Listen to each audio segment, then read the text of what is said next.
Bom dia, irmãos. Hoje, com a ajuda de Deus, nós vamos fazer um estudo do Salmo 51. Antes de nós lermos o Salmo, nós temos que fazer uma contextualização, porque ao lermos depois, nós vamos entender perfeitamente o que o salmista quis expressar. Então aqui, logo na introdução, eu pus assim: contextualização. Salmo de Davi para o cantor mor, quando o profeta Natã veio a ele, depois dele ter estado com Batseba.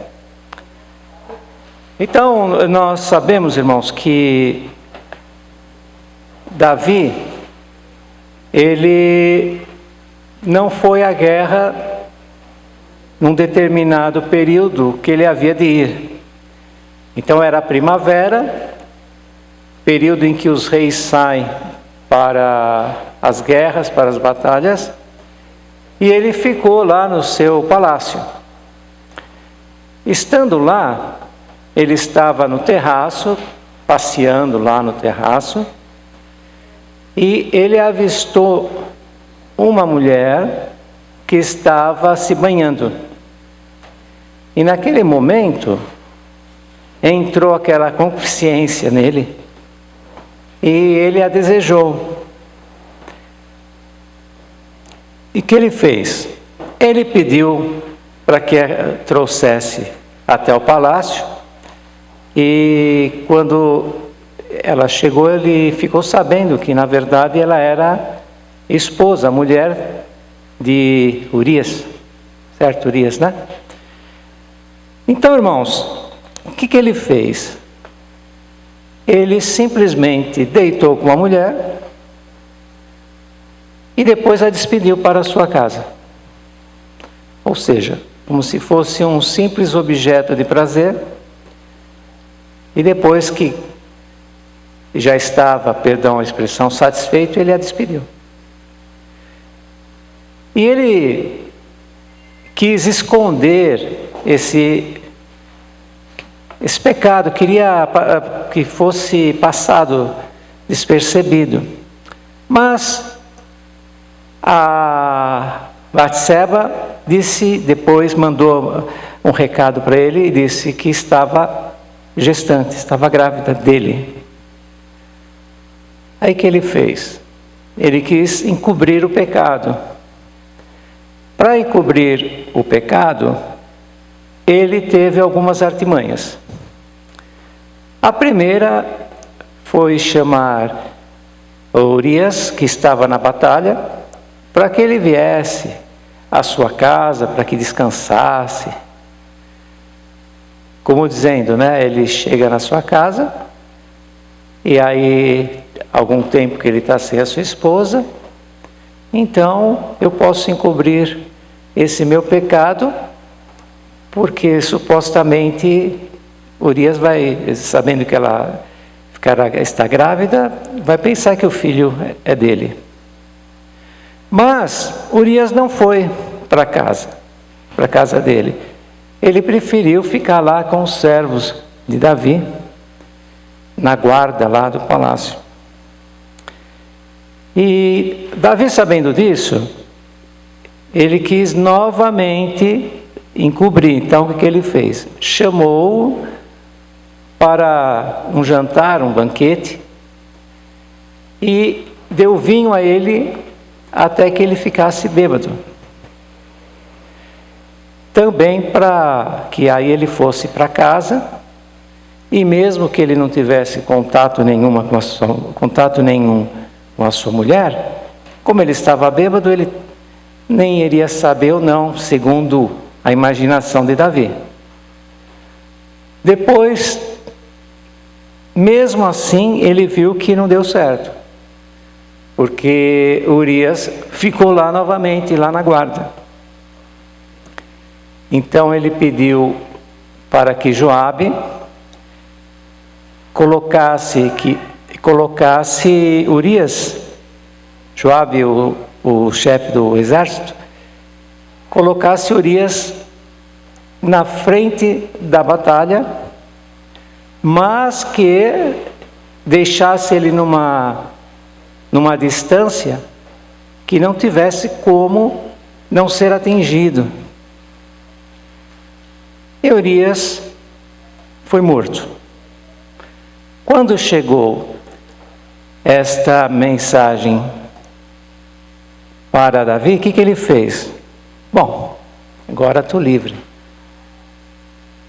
Trouxe Batseba para sua casa e a fez como sua esposa.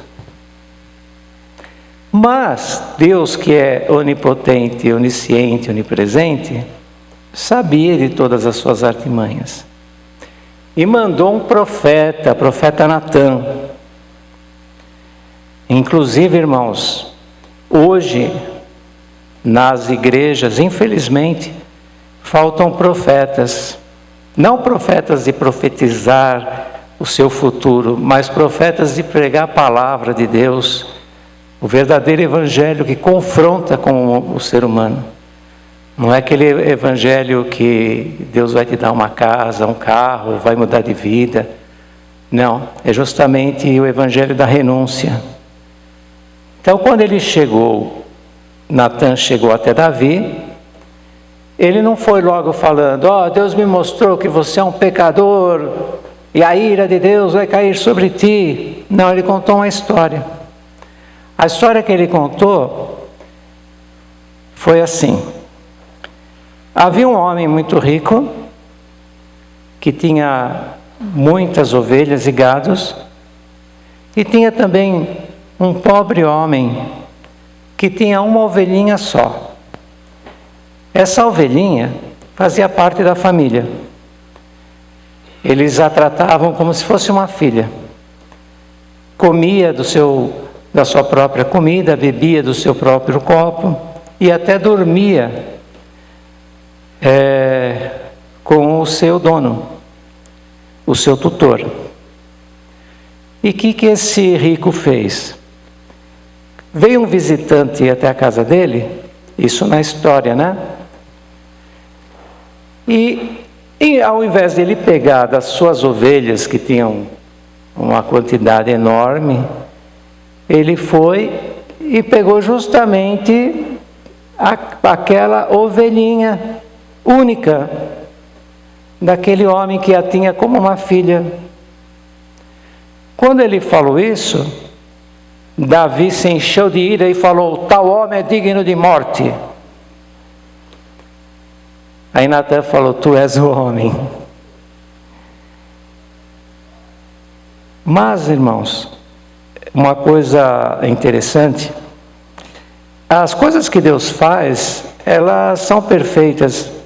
É uma pena que às vezes nós passamos pelas Escrituras e damos aquele olhar superficial. Por que foi contada essa história? Porque essa história iria com certeza comover Davi. Naquele momento ele sentiu a dor daquele pobre homem que perdeu aquela ovelha. Então Natã disse assim: você é este homem, então a ovelhinha seria quem? Seria Batseba. Você tem, digamos assim, você tem um harém aí para você, como aquele rico tinha várias ovelhas, e você foi justamente buscar uma que não era do teu harém, né? Mas nós sabemos, irmãos, que mesmo assim, Davi ele foi perdoado. E depois nos Salmos nós vamos perceber isso. Uma coisa importante é nós notarmos que nós estamos na dispensação da graça, mas não é por isso que mesmo na época da lei, no tempo da dispensação da lei, não houvesse momentos de graça. Tanto é que muitas vezes nós ouvimos: se o Senhor tem achado graça aos meus olhos, né? Então a graça de Deus, ela, embora seja uma dispensação atual, e já desde a vinda do Senhor Jesus, ela também se manifestava em alguns momentos. Então nós vemos que Davi, ele percebeu o que tinha feito. Mas uma coisa importante, irmãos, é que Davi, justamente nessa época, ele estava no auge. Ele começou simplesmente como um simples pastor. Depois, neste capítulo 12 de 2 Samuel, ele já estava com o seu reino muito bem, digamos assim, próspero.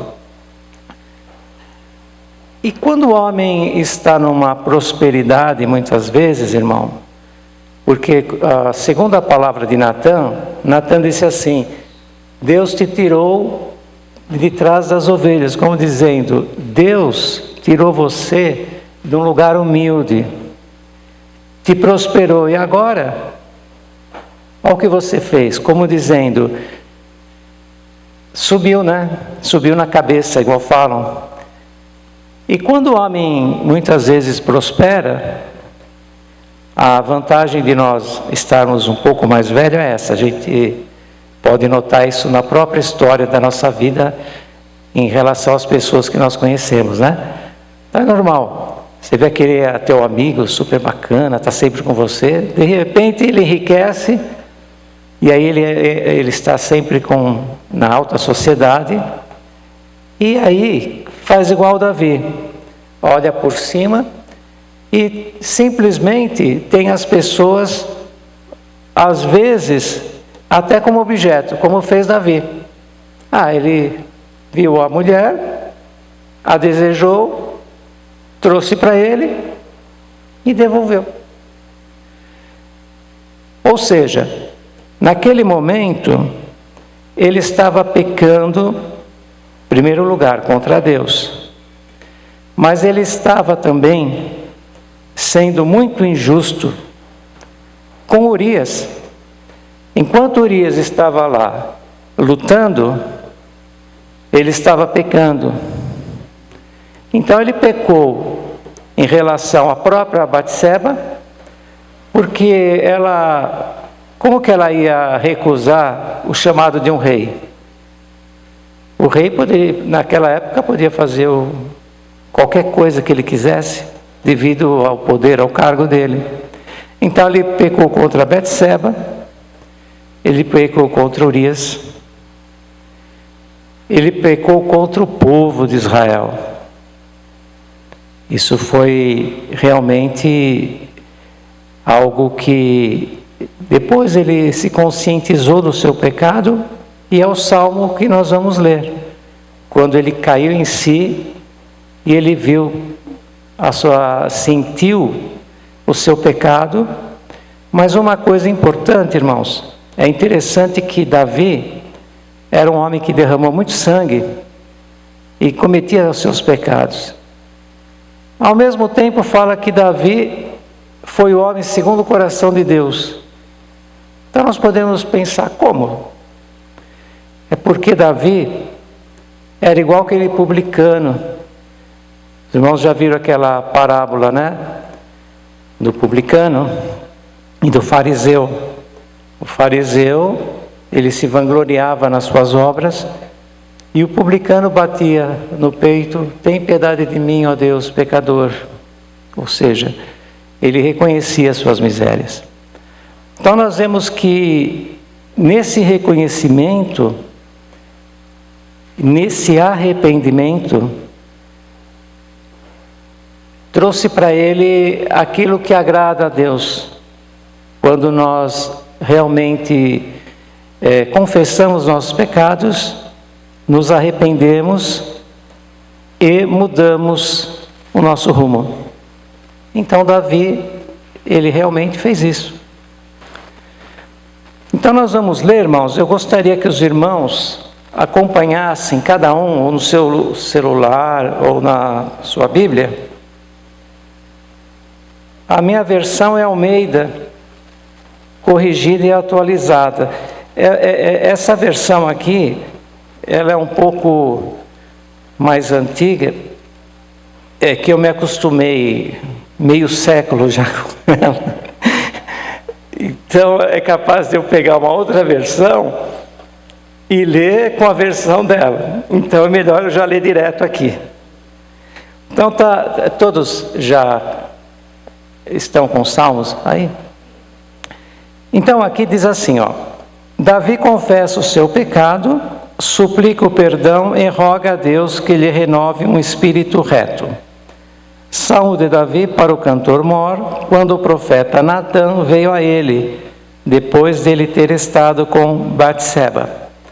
Então por isso que é importante, quando nós vemos aqui, já nessa, digamos, uma introdução, já procurar essa história aqui referente a Batseba, para nós termos o contexto. Então diz assim: tem misericórdia de mim, ó Deus, segundo a tua benignidade. Apaga as minhas transgressões, segundo a multidão das tuas misericórdias.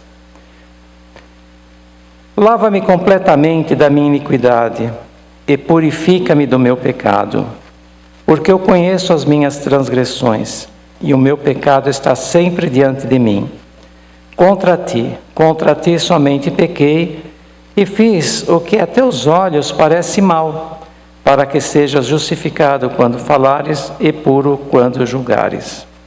Eis que em iniquidade fui formado e em pecado me concebeu minha mãe.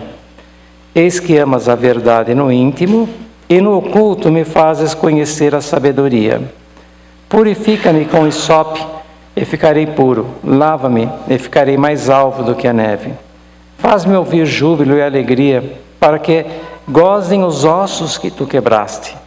Esconde a tua face dos meus pecados e apaga todas as minhas iniquidades. Cria em mim, ó Deus, um coração puro e renova em mim um espírito reto. Não me lances fora da tua presença e não retires de mim o teu Espírito Santo. Torna a dar-me a alegria da tua salvação e sustém-me com um espírito voluntário. Então ensinarei aos transgressores os teus caminhos e os pecadores a ti se converterão. Livra-me dos crimes de sangue, ó Deus, da minha salvação. E a minha língua louvará altamente a tua justiça. Abre, Senhor, os meus lábios, e a minha boca entoará o teu louvor. Porque te não comprazes em sacrifícios, senão eu os daria. Tu não te deleitas em holocaustos. Os sacrifícios para Deus são um espírito quebrantado. A um coração quebrantado e contrito não desprezarás, ó Deus. Abençoa Sião segundo a tua boa vontade, edifica os muros de Jerusalém. Então te agradarás de sacrifícios de justiça, dos holocaustos e das ofertas queimadas. Então se oferecerão novilhos sobre o teu altar. Nós vemos aqui, irmãos, eu vou pegar alguns versículos, quando ele diz assim, no versículo 5: Eis que em iniquidade fui formado, e em pecado me concedeu minha mãe. É aquilo que nós vemos na Epístola aos Romanos, que por um homem entrou o pecado, e o pecado passou a todos os homens. Então quando ele diz aqui, eis que em iniquidade fui formado, e em pecado me concebeu minha mãe, é justamente essa herança de Adão, né, do pecado. Aí depois ele diz assim: cria em mim, ó Deus, um coração puro e renova em mim um espírito reto. Não me lances fora da tua presença e não retires de mim o teu Espírito Santo. Porque os reis, eles eram ungidos e eles recebiam, na sua unção, recebiam o Espírito Santo. E naquela época, o Espírito Santo poderia se retirar de uma pessoa. Nesse momento, ele estava aflito. Não retires de mim o teu Espírito Santo. Porque ele sabia, irmãos, que naquele momento ele pensou: se Deus retirar o Espírito Santo, eu não serei ninguém. Os irmãos veem que realmente o homem não é nada. Davi lutou contra um urso, contra um leão, contra o gigante e perdeu na batalha com a mulher. Então ele viu as suas misérias, né? Então, quando ele falou, não retires o teu Espírito Santo. Mas uma coisa interessante, no versículo 12 diz assim, torna a dar-me a alegria da tua salvação. Então ele não tinha perdido a salvação. Nós não perdemos a salvação. Então, e sustém-me com um espírito voluntário. Então ensinarei aos transgressores os teus caminhos e os pecadores a ti se converterão. Ou seja, perdoa o meu pecado, permita que eu volte a ser como eu era, um homem temente, e eu vou pegar isto como lição e vou ensinar aos transgressores. Então ele teria autoridade para isso, porque ele teria passado pelo pecado, pelo arrependimento, pelo perdão, e aí ele poderia ensinar. Agora vamos no versículo, deixa eu ver aqui, quando ele fala a respeito dos seus ossos, ele, aqui ó, é o 8, faze-me ouvir júbilo e alegria, para que gozem os ossos que tu quebraste. Isso aqui é uma metáfora, irmãos, para mostrar que Davi, quando ele pecou, se vê que caiu em si, antes mesmo do profeta Natã vir até ele, ele começou a sentir o que ele havia feito. Então, com certeza, nós vemos em outros salmos, dá para se perceber, salvo erro, Salmo 32, 34, vai falar justamente de um homem que não consegue nem dormir, que molha a sua cama com as suas lágrimas. Se vê que ele estava passando por um processo muito difícil. Então, quando fala assim a respeito dos ossos, para que gozem os ossos que tu quebraste, não é que Deus quebrou os ossos dele, mas aquela aflição tão grande que ele passou, e aquele arrependimento que ele sentiu na sua pele a dor do pecado. Agora, nós vamos ver aqui, quando ele fala no versículo 16. Porque te não comprases em sacrifícios, senão eu os daria. Tu não te deleitas em holocaustos. Então, por exemplo, quando ele fala sobre holocausto, ele podia, naquele momento, irmãos, oferecer o que ele quisesse, porque ele tinha poder. Mas ele quis mais ou menos dizer o seguinte: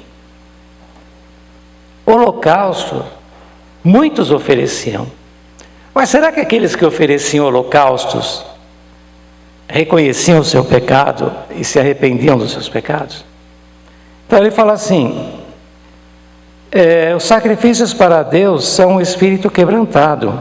A um coração quebrantado e contrito não desprezarás a Deus. Então, mais ou menos assim, eu poderia dar, mas na verdade eu quero o sacrifício desse meu coração quebrantado. Esse é o melhor e maior sacrifício. Porque oferecer ovelhas é coisa fácil, você vai lá, pega uma ovelha, sacrifica, né? E a sua consciência continua igual. Então, irmãos, aí ele fala assim: abençoa Sião segundo a tua boa vontade, edifica os muros de Jerusalém. Então te agradarás de sacrifícios de justiça, dos holocaustos e das ofertas queimadas. Então se oferecerão novilhos sobre o teu altar. Como dizendo, eu não vou oferecer agora, eu quero oferecer esse meu sacrifício de arrependimento, de louvor, de um coração contrito. Mas abençoa Sião. Permita que haja sempre uma fortaleza para que Sião seja sempre protegido, para que haja sempre o quê? Sacrifícios. No momento, ele preferiu o quê? Preferiu o sacrifício de louvor. Mas que houvesse depois, normalmente, os sacrifícios que eram feitos no templo, né? Agora, para os irmãos terem uma ideia mais ou menos de como eu dividi esses salmos, olhando aí na folhinha, então foi dividido em 3 partes: reconhecimento do seu pecado, a busca pela misericórdia de Deus, renovação e obediência. Esse reconhecimento do seu pecado é uma coisa muito importante. Quando Deus foi falar com Adão a respeito do seu pecado, ele até colocou a culpa em Deus. A mulher que tu me deste, como dizendo, que mulher que o Senhor me deu. Então aquela fórmula mais fácil, né? De nós nos justificarmos. Ah, Senhor, eu pequei, mas também eu fiquei tentado. Ou se não, Senhor, eu estava nervoso. E não é isso que Deus quer de nós. Deus quer que nós confessemos os nossos pecados. O problema é que nós pecamos por atacado e confessamos no varejo. Todos nós pecamos durante o mês, a semana, e aí esses são os pecados no atacado. Aí no varejo a gente fala: Senhor, perdoa todos os meus pecados, né, meus erros. Então é bom a gente fazer uma listinha, né? Senhor, segunda-feira eu fiz isso, terça-feira, quarta, ou melhor, cada dia, né? Senhor, hoje eu errei. Então não espera chegar no atacado e depois confessar no varejo, né? Então, aqui o reconhecimento do seu pecado. Mas não adianta reconhecer o pecado sem recorrer à misericórdia de Deus. E nós sabemos, irmãos, que com a morte e ressurreição de nosso Senhor Jesus Cristo, todos os nossos pecados foram apagados. Mas a cada dia nós temos as nossas transgressões, as nossas faltas e até nossos pecados. E seria interessante a cada dia nós observarmos isto e pedir que Deus nos perdoe. Aí na renovação e obediência é uma parte assim importantíssima. Porque, irmãos, uma coisa assim muito estranha para o crente é ele viver com a sua consciência cauterizada. Ele vai pecando e tudo bem, aí ele vem à igreja e... eu fui até a igreja, eu cantei, eu orei, eu fiz uma compra, levei para o pobre. E se a nossa consciência ficar cauterizada, nós vamos tirar a sensibilidade do pecado. E com isso, irmãos, nós não vamos perder a vida eterna, mas nós vamos esfriando na presença de Deus. Eu vou já para a conclusão, porque está difícil por causa da garganta aqui. Vamos ver a conclusão, irmãos? Este estudo tem por finalidade nos alertar para buscarmos sempre um arrependimento e uma renovação espiritual quando transgredimos na presença de Deus. Todos nós pecamos, mas é necessário que fujamos de uma mente cauterizada, ou seja, nos policiemos para que o nosso pecado e as nossas transgressões sejam acidentais e não recorrentes e sem nenhuma sensibilidade interior. a despeito de sermos salvos pela graça de Deus. Então que, começando de mim, claro, cada um possa reconhecer a cada dia o seu pecado, a sua transgressão, e procurarmos, como está escrito, né? Fugirmos daquele crente morno e procurarmos sempre, todos os dias, estarmos na presença de Deus com aquele vigor, embora nós sabemos que há dias que nós estamos mais acima, outros mais abaixo, mas procuramos da melhor forma possível manter a nossa chama acesa. Aqui tem uma reflexão, eu não sei se vai ser dividido hoje. Davi viveu no tempo da lei, Antigo Testamento. Qual a relação que você faria desse salmo com a dispensação da graça? Houve consequência do pecado de Davi? E eu pus consequência, não consequências, que aí cada um às vezes vai falar uma ou outra.